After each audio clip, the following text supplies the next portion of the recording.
Get set SSB में ये lecture एक टॉपिक है ग्लोबल वार्मिंग। ये इजी में आता है क्योंकि ग्लोबल वार्मिंग के बारे में हमें थोड़ा बहुत आइडिया होता है और हम कुछ ना कुछ बना के बोल देते हैं। मैं फिर भी चाहूँगा कि तुम इसको एक बार सुन लो कि जो मैं बोल रहा हूँ, या फिर इसका पीडीएफ का लिंक डिस्क्रिप्शन में है, उसको जाके पढ़ लो कि किस फॉर्म में बोलना है, और कुछ चीज़ें तुम एकदम मिस कर दोगे। जैसे कि बायोडाइवर्सिटी भी एक्सटेंड हो जाती है इस ग्लोबल वार्मिंग की वजह से, फॉर एग्जाम्पल। और क्या कोट बोलना है महात्मा गांधी का कि इसमें अच्छे से हम फिनिश कर पाएँ इस लेक्चरेट को विद इन 3 मिनट्स। तो स्टार्ट हम करते हैं। Respected GTO sir and my dear friends, I have chosen to speak on global warming, a critical topic that affect every living being on this planet. तो global warming पे बोल रहे हैं हम, पूरे अर्थ पे इम्पैक्ट करता है ये। हम अगर हमें कोशिश करनी है कि थोड़ा इंडिया के फैक्ट भी बोलते रहें, तो I will cover this it's cause, उसका कारण क्या है। ठीक है, पहले तो इंट्रोडक्शन देंगे, फिर कारण क्या है, फिर इम्पैक्ट क्या है, फिर सॉल्यूशन क्या है। सॉल्यूशन तुम अपने लेवल पे भी दे सकते हो और सरकार के लेवल पे क्या क्या कर रही है सरकार, while discussing India's role in addressing this issue. ठीक है, सरकार मतलब पूरी दुनिया मिलके क्या कर रही है। तो स्टार्टिंग विद इंट्रोडक्शन। ठीक है, मैं क्या क्या बोलूँगा, सॉल्यूशन बताऊंगा और इंडिया का रोल क्या क्या है ये भी जरूर बताऊंगा। तो starting with introduction, global warming refer to the long term increase in earth average surface temperature. देखो कितना इंपॉर्टेंट है। तुम अपनी मर्जी से अगर ग्लोबल वार्मिंग की डेफिनेशन बनाओगे वो कितनी बेकार बनेगी। और प्रॉपर वे ये है, ग्लोबल वार्मिंग क्या होता है, long term increase in earth average surface temperature. Earth की सरफेस पे टेम्परेचर जो है वो अगर इंक्रीज हो जाए लॉन्ग टर्म में, ठीक है, तभी एवरेज लगा है, due to the accumulation of green house gases. ठीक है, इसको एक बार मैं चाहूँगा 2-3 बार पढ़ लो, या एटलीस्ट समझ लो कि कैसे बोला जाए। क्या बोले, लॉन्ग टर्म इंक्रीज हो रहा है अर्थ का average surface temperature due to accumulation of green house gases such as carbon dioxide. अब ग्रीन हाउस गैसेज कौन सी होती है, कार्बन डाइऑक्साइड होती है, methane, nitrous oxide in the atmosphere. ठीक है, ओजोन क्या करती है, ओजोन जो होती है वैसे स्ट्राटोस्फेयर में जाओ तो वो हेल्प करती है यूवी रे से प्रोटेक्ट करने में, मगर ट्रोपोस्फेयर में वो भी ग्रीन हाउस गैस का एक हिस्सा है, मगर इनके कंपैरिजन में बहुत कम है। ठीक है, स्मॉग वगैरह में आती है। और this gas trap heat from sun, तो ये हीट को ट्रैप कर लेते हैं, causing a phenomena known as green house effect. तो ग्रीन हाउस गैस कौन सा फिनोमिना करेंगे, ग्रीन हाउस इफेक्ट करेंगे। The main contribution are human activity. अच्छा, इसका कारण क्या क्या है, कॉजेज क्या क्या है, I will cover its causes. तो कॉजेज क्या क्या है, इसका कॉन्ट्रीब्यूशन है, अगर तुम शुरू में थोड़ा बहुत भी बता दो तो ये तो आगे भी रिपीट कर सकते हो इन डेप्थ में। तो हम क्या बोलेंगे, मेन कॉजेज क्या है, जैसे फॉसिल फ्यूल बर्न करना, ठीक है, डिफॉरेस्टेशन, इंडस्ट्रियल प्रोसेसेस, ये सारे कारण हैं। इम्पैक्ट की बात करते हैं। The impact of global warming are alarming. ठीक है, चौंकाने वाले हैं कि अगर हम लास्ट सेंचुरी की बात करें 1.54 डिग्री सेल्सियस, मैंने नेट पे चेक करा कि 2024 में कितना बढ़ गया है, और 2023 में इससे थोड़ा कम था।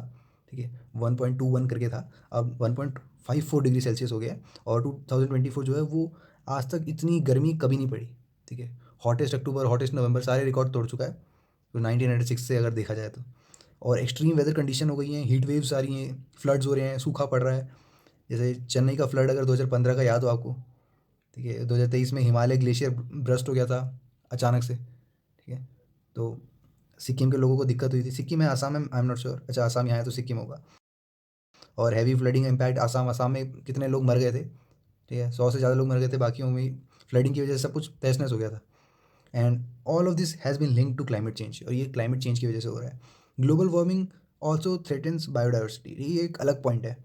ये अगर तुम्हारे जीडी में आता है ये चीज़, या फिर तुम इसको बोलते भी हो लेक्चरेट में, तो ये बहुत कम लोग बोल पाएंगे क्योंकि पढ़ा नहीं होगा या फिर दिमाग से निकल गया होगा। तो मैं चाहूँगा कि थोड़ा फोकस करो, global warming also threaten biodiversity. तो बायोडाइवर्सिटी के लिए भी खतरा है, जिसकी वजह से थाउजेंड्स ऑफ स्पीशीज़ जो हैं वो रिस्क पे हैं of extension due to habitat loss. उनका हैबिटेट लॉस हो रहा है, ये भी कह सकते हैं। टॉकिंग अबाउट इकोनॉमिकल लॉस, अब हमने नेचुरल लॉसेस देख लिए, इकोनॉमिकल जो मनी है, जो वर्ल्ड बैंक है वो भी बताता है कि देखो ग्लोबल वार्मिंग ने उस इकोनॉमिकल लॉस को भी सीवियरली इम्पैक्ट किया है। According to World Bank, unchecked climate change could push over 100 million people into poverty by 2030। तो बहुत ही छोटा सा फैक्ट है, एक तो 2030 याद रखना, एक बार और बोलूँगा मैं आगे ये पैराग्राफ में। और 100 मिलियन से ज़्यादा लोग जो हैं वो क्लाइमेट चेंज की वजह से पॉवर्टी में जाएंगे। For a country like India, India की बात करें तो हैवी डिपेंडेंट ऑन एग्रीकल्चर, हम एग्रीकल्चर पे बहुत डिपेंडेंट है। इरेगुलर मानसून और हीट वेव जो है वो हमारे लिए फूड सिक्योरिटी का भी खतरा बन सकती है, लाइवलीहुड का, ज़िंदगी का भी खतरा बन सकती है। तो डिस्पाइट ऑफ दिस चैलेंजेस, अब इतने सारे चैलेंजेस के बाद सॉल्यूशन एग्जिस्ट। तो अब थोड़ा खुश कर देंगे हम पब्लिक को जो हमें सुन रही है कि सॉल्यूशन एग्जिस्ट करते हैं। और ये हमने पेरिस एग्रीमेंट में शुरुआत कर दी थी। अगर सस्टेनेबल डेवलपमेंट की बात करें तो रियो डी जनेरियो ब्राज़ील में काम शुरू कर दिया था हमने बहुत पहले। पेरिस एग्रीमेंट ऑफ 2015 भी क्या कहता है कि ग्लोबल एफर्ट, सारी दुनिया मिलकर क्या कर रही है, ग्लोबल वार्मिंग को कम करना चाहिए बिलो 2 डिग्री सेल्सियस। ठीक है, ये इन्होंने एम करा था। इंडिया एज अचीव, अच्छा इंडिया ने क्या करा, कमिट करा कि हम कर देंगे कार्बन इमिशन को कम।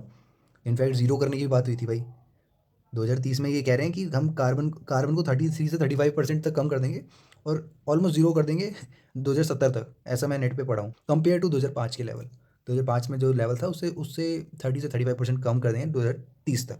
ऐसी बात इंडिया ने रखी है through initiatives like the national action plan on climate change, national action plan on climate change और इंटरनेशनल सोलर अलायंस। ठीक है, ऐसे जो इनिशिएटिव्स सरकार बनाती है, इनका काम क्या होता है? देखो, सोलर अलायंस से समझ में आ रहा होगा, रिन्यूएबल एनर्जी की बात हो रही है। और इंडिया तो देखो, India is the third largest producer of solar energy. ठीक है, 2024 में देखा जाए तो हम क्या कर रहे हैं, India is transitioning towards renewable energy. तो रिन्यूएबल एनर्जी का पॉइंट डाल सकते हैं। कंक्लूजन में कहना चाहूँगा कि ग्लोबल वार्मिंग जो है वो एक शेयर्ड रिस्पॉन्सिबिलिटी है that require collective global action. ठीक है, पूरी दुनिया मिलके अगर इसमें सहयोग करेगी।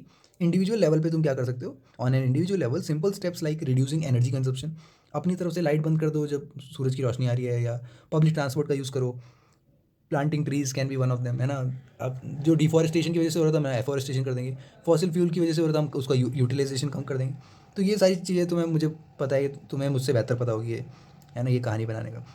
सिग्निफिकेंटली टू मिटी, अच्छा हाँ, देखो, मिटिगेटिंग, मैं ये जानबूझ के ऐसे बोलते हैं ना, मिटिगेट ग्लोबल वार्मिंग, ख़त्म करना।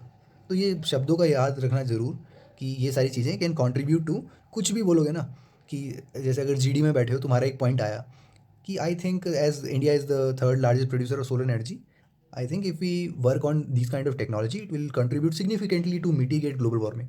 बंदे हिल गए। ठीक है, ये चीज़ बोल दिया, देख रहे हो, contribute significantly to mitigate global warming. तो ये चीज़ें इम्पैक्ट डालते हैं, तुम्हारी प्रिपरेशन दिखाती हैं। अभी ग्लोबल वार्मिंग को हटा के कुछ भी डाल सकते हो, कुछ भी। क्लैशेस अगर हो रहे हैं, दो देशों के बीच में वॉर हो रही है, तो क्या बोलते हैं, जैसे न्यूक्लियर वेस्ट है उसको संभालना है, तो मिटिगेटिंग मिटिगेटिंग कर सकते हो। महात्मा गांधी ने क्या बोला? अर्थ प्रोवाइड, अच्छा वही है कि तुम्हारे लालच के लिए हमारे पास संसाधन नहीं है, तुम्हारी ज़रूरत के लिए है।